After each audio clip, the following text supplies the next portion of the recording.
like, I was just like I'm like, cause I just got back from arraignment, and I'm like, all I heard was murder, and I'm just like, damn, like that was that. Before the headlines, before the snitch jokes, and before the internet turned him into a meme, 6ix9ine had to face one thing alone: jail. No security, no special treatment, no music. In this clip, he breaks down what his first nights behind bars were really like, and why it changed how he saw everything.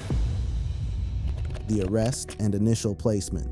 On November 18, 2018, federal agents arrested Daniel Hernandez, alongside several members of the 9 Trey Gangsta Bloods, including his former manager, Kafano "Shotty" Jordan. The charges included racketeering conspiracy, firearms offenses, drug distribution, and conspiracy to commit murder, stemming from activities like a shooting at Barclays Center, an armed robbery near Times Square, and ordering hits on rivals. Prosecutors alleged Hernandez used the gang for protection while funding their operations, facing a potential life sentence with a minimum of 47 years. The arrest came at 6 o'clock that evening. The timing was not coincidental. FBI wiretaps had revealed gang members plotting to super violate him after he publicly fired his crew on Instagram. This was gang slang for severe revenge, possibly murder. Former allies had turned hostile, and federal authorities knew his life was in danger. At his arraignment on November 19, 2018, bail was denied despite offers of over $1 million in his passport. Evidence was drawn partly from his own social media posts glorifying violence. Hernandez pleaded not guilty, and his lawyer, Lance Lazaro, argued the charges were an overcharge based on hearsay, insisting Hernandez was not a true gang member but used the image for music sales. Then came the placement that shocked everyone. Hernandez was initially housed in general population at the Metropolitan Detention Center in Brooklyn, a federal facility notorious for its brutality. The U.S. Justice Department has described it as housing extremely dangerous, violent, or escape-prone inmates, with ongoing issues like overcrowding, understaffing, mold, and frequent violence. This placement was surprising given that federal authorities had taken him into protective custody just before the arrest, citing life threats. Lazaro questioned the decision, noting it contradicted pre-arrest protections and exposed Hernandez to undue risk due to his celebrity status and gang ties. The facility's environment made those first days overwhelming. Inmates faced 24-hour lockdowns, poor maintenance, and constant noise.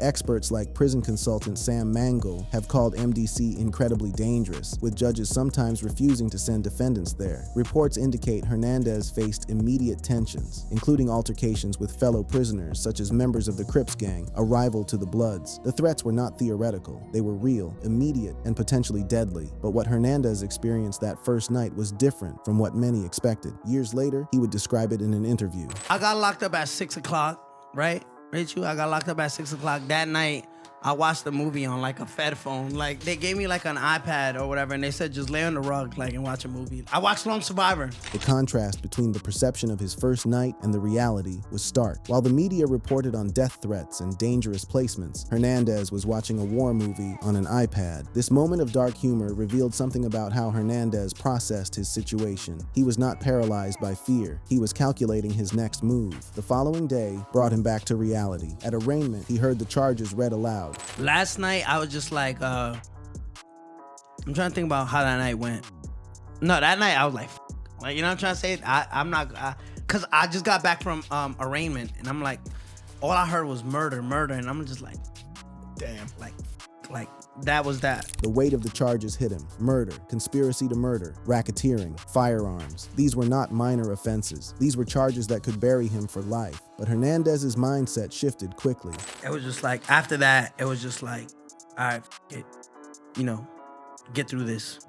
His lawyer emphasized that 6ix9ine did not request protective custody himself, focusing instead on family safety amid the chaos. This was a crucial detail. Hernandez was not begging for protection. He was not cowering. His concern was for his family, not himself. The threats predated his incarceration, rooted in his decision to distance from 9 Trey. In October 2018, after a plea violation hearing where he avoided jail, a celebratory dinner erupted into a gun battle between Shotty's crew and his label's security. activity. FBI wiretaps captured discussions among gang leaders like Mel Murda and Shotty authorizing hits, with phrases like, "He don't got nothing to lose no more." Hernandez declined FBI protection offers, but the risks prompted his arrest for safety. Inside jail, his snitch potential heightened dangers from gang-affiliated inmates. Associates like Trife Drew and Wizard expressed fear after his crew firing, locking themselves away. These threats underscored the intensity of his early custody. Yet when asked about his experience inside, Hernandez painted a different picture.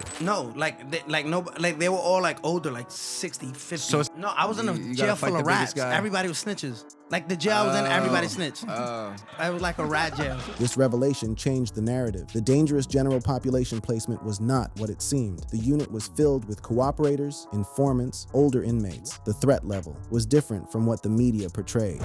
Protective custody.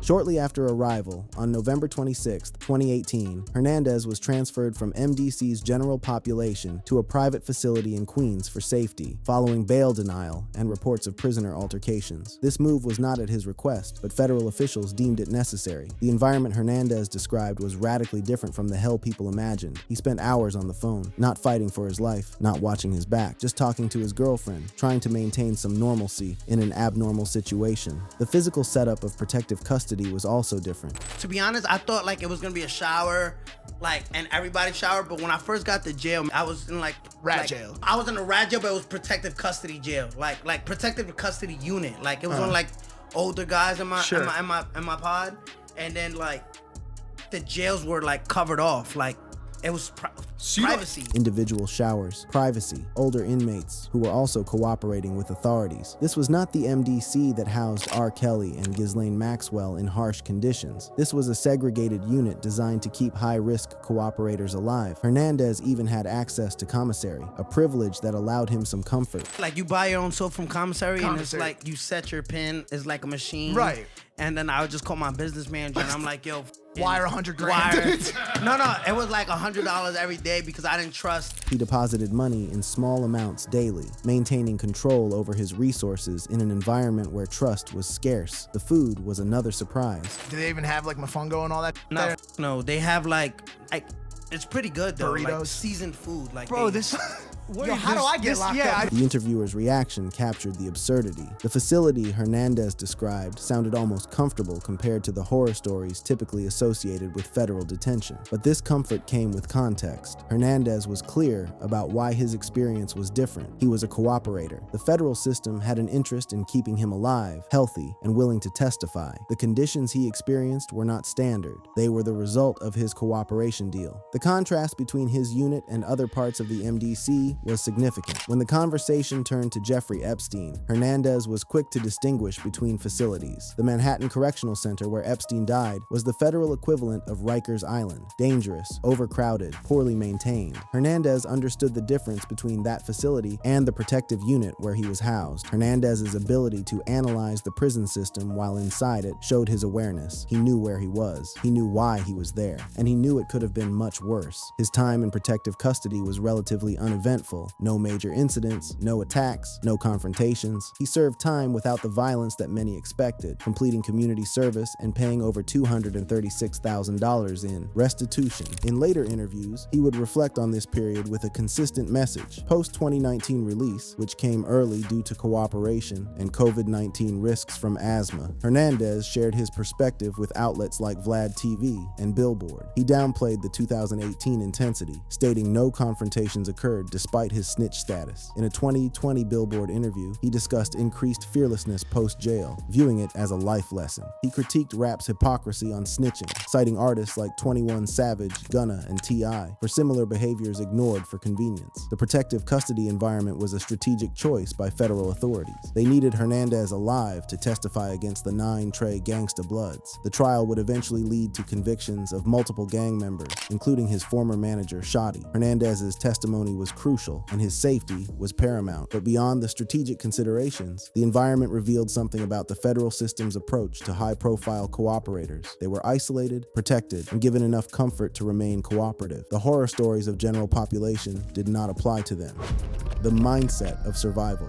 What separated Hernandez's experience from pure victimhood was his mindset. Throughout his incarceration and in subsequent interviews, he consistently presented himself as someone guided by faith rather than fear. In post-release interviews, Hernandez portrayed his experience with defiance and optimism. He claims no confrontations despite his snitch label, crediting a calm, faith-driven approach. When you walk with the Almighty, you walk confidently, no fear, he told interviewers, framing his prison time as a test of faith rather than a nightmare. This religious framework gave him a narrative that transcended the street code he had violated. In hip-hop culture, cooperating with law enforcement is considered the ultimate betrayal. Informants are ostracized, threatened, and sometimes killed. Hernandez faced all of these consequences, but refused to adopt a posture of shame that typically accompanies the snitch label. He viewed incarceration as a temporary setback, prioritizing family protection above all. He stated he'd cooperate with authorities again if it ensured their safety. This was not a man broken by the system. This was someone who had made a calculated decision and stood by it. The calculation was clear from the beginning.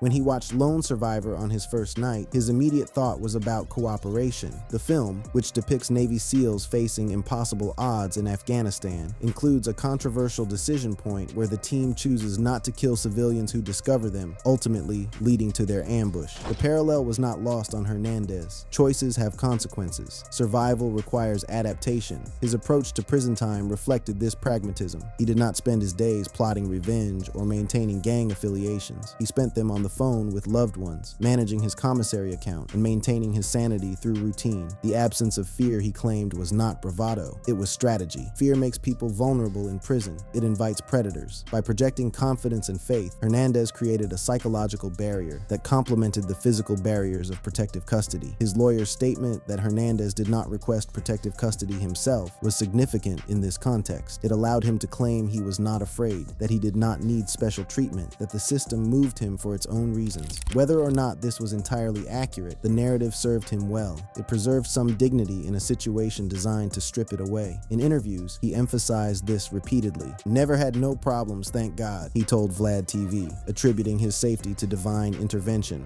rather than federal protection. The religious framing was consistent throughout his public statements, but beneath the faith narrative was a harder truth. Hernandez understood power. He understood that his value to federal prosecutors was his willingness to testify. As long as he maintained that willingness, they had an interest in keeping him safe. His cooperation was transactional, and he leveraged it fully. The broader implications of his mindset extended beyond his personal survival. He challenged hip-hop's street code publicly, pointing out its hypocrisy. He cited artists like 21 Savage, Gunna, and T.I. for similar behaviors that were ignored when convenient. This was not defensive deflection. This was offensive strategy. By attacking the moral authority of those who condemned him, he weakened their attacks. In a 2025 Vlad TV interview, he reflected on early arrests hardening him, but focused on survival over regret. He spoke of being arrested at 17 for drug sales, of learning to navigate systems designed to crush young men like him. Prison was not new. It was an escalation of experiences he had already processed. His statement that he would do it again every single time if it meant family safety was his most radical position. It rejected the entire value system of street loyalty in favor of a different code. Family first, survival first, consequences be damned. This mindset transformation was evident in how he discussed his 2024 and current 2026 incarcerations. When he surrendered at MDC Brooklyn on January 6, 2026, he arrived in a luxury van with streamer Adin Ross and content creator Steve Will Dowett live streaming the entire event. They sang Justin Bieber's Baby before his entry. This was not the behavior of someone traumatized by incarceration. This was someone who had made peace with it. Prior to surrender, he expressed confidence in interviews, downplaying past jail experiences as uneventful. He recorded a song titled First Day In with Ross and Cuffham, thematically addressing incarceration and dissing rivals. His spokesperson emphasized self-improvement goals, including physical training, health focus, and content planning. The resilience narrative he constructed served multiple purposes. It allowed him to maintain relevance in an industry that had largely turned against him. It gave him a story to sell to fans willing to support him despite his cooperation. And it protected his mental health by reframing trauma as triumph. But the narrative also contained truth. He had survived multiple incarcerations without serious physical harm. He had testified against violent gang members and lived to tell about it. He had violated every code of street loyalty and remained visible, vocal, and defiant. Whatever else could be said about Hernandez, he had proven capable of enduring consequences that would destroy most people.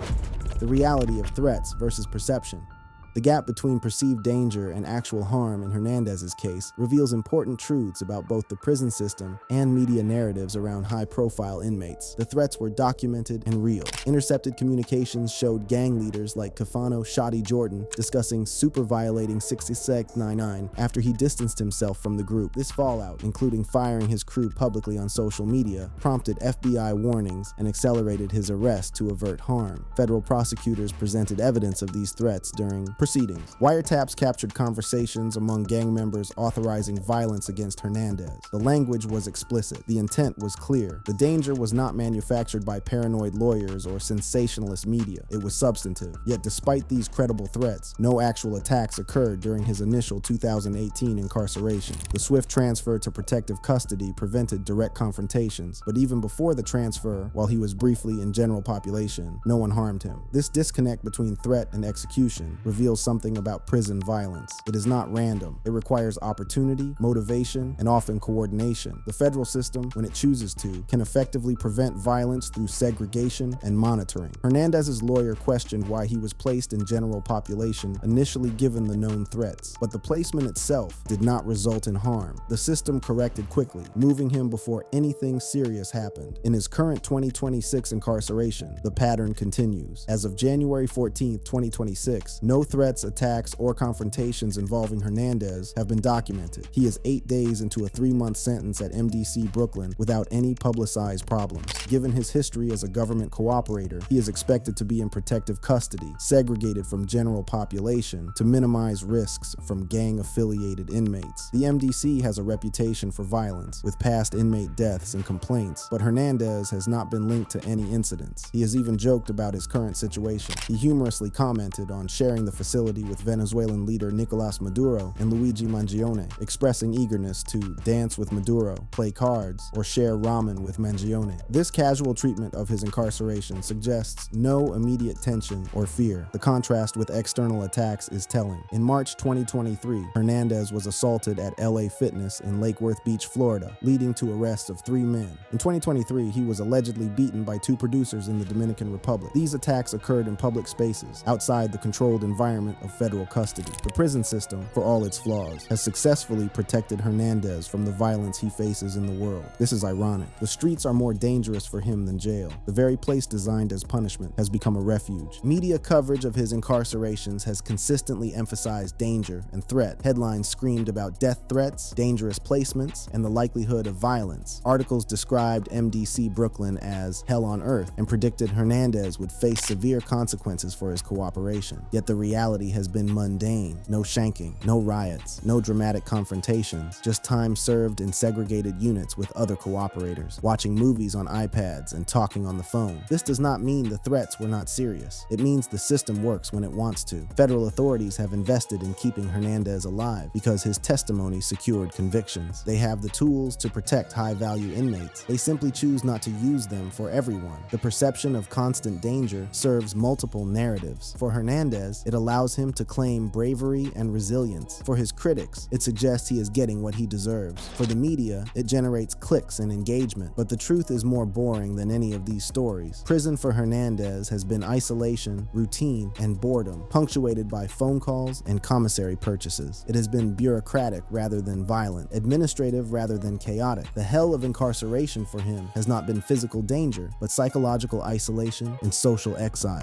His snitch reputation has historically amplified perceived risks, but he claims it hasn't led to problems in custody. He critiques hip-hop's hypocrisy on loyalty, pointing out that many artists cooperate with law enforcement when it serves them. The gap between threat and harm in his case illuminates how prison violence is prevented when authorities care to prevent it. It also shows how celebrity status can be both a risk factor and a protective one. Hernandez is too visible to attack quietly. Any violence against him would draw scrutiny and investigation.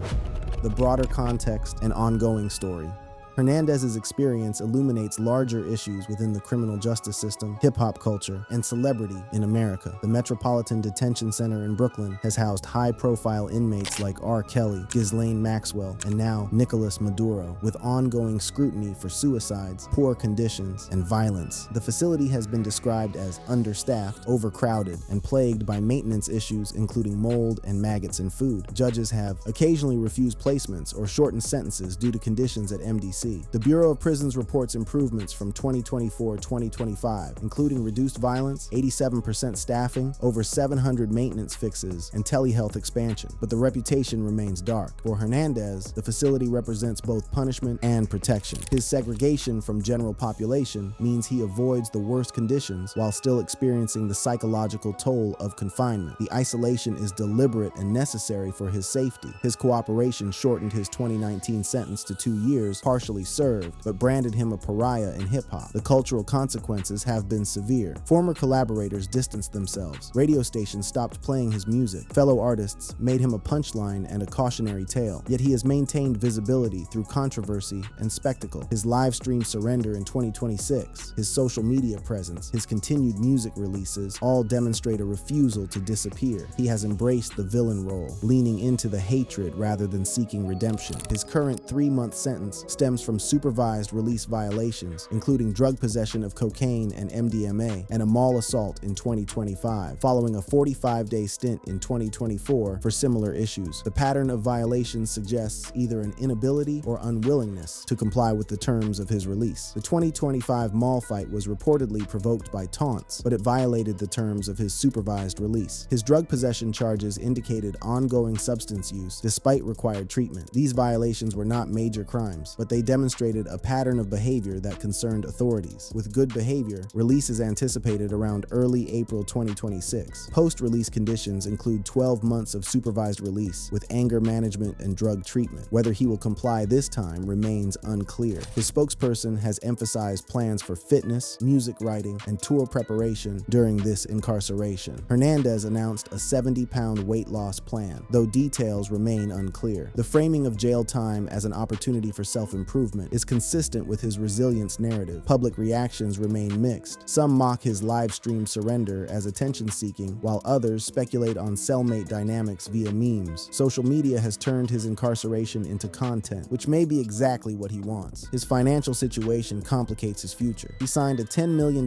deal post-2020 release, but admits squandering funds. His music career has not recovered to pre-incarceration levels. Streaming numbers have declined. Concert venues have been reluctant to book him due to security concerns and public backlash. The broader implications of his story extend to questions about street codes, cooperation, and survival in criminal justice systems. Hernandez violated fundamental rules of street culture, but lived to tell about it. He cooperated with authorities and maintained his freedom, albeit with restrictions. He challenged the mythology of loyalty in hip-hop and exposed its selective application. Other artists have cooperated with law enforcement without facing the same level of condemnation. Hernandez has pointed to 21 Savage, Gunna, and T.I. as examples of similar behavior that was ignored or forgiven. The difference, he argues, is that he was open about it while others did it quietly. This argument has not won him many allies, but it raises valid questions about hip-hop's relationship with authenticity, criminality, and moral authority. The genre has long valorized street credibility, while simultaneously condemning the consequences of street life. Hernandez's cooperation forces a reckoning with this contradiction. His resilience, whether genuine or performed, has allowed him to survive multiple incarcerations and maintain relevance in an industry that wanted to erase him. The question is whether this resilience can sustain him long-term, or whether the pattern of violations will eventually result in longer sentences. The timeline of his legal troubles shows escalation. His initial 2018 arrest was for serious federal charges. His cooperation reduced his sentence dramatically, but his subsequent violations suggest difficulty adjusting to life under supervision. The 45-day sentence in 2024 became 3 months in 2026. If the pattern continues, future violations could result in even longer terms. His story also highlights the gap between celebrity justice and regular justice. Most cooperators in gang cases do not receive the kind of protective custody Hernandez enjoys. Most do not have lawyers who can negotiate reduced sentences or release conditions that allow for music careers and social media presence. His celebrity status has afforded him privileges that ordinary cooperators do not receive. Yet this same celebrity status has made him a target. His visibility prevents him from ever truly escaping his past. Every move is documented, analyzed, and criticized. The live stream surrender that generated millions of views also ensured that everyone knows exactly where he is and for how long. That wraps up this video. For more interesting videos like this, check out the cards on your screen.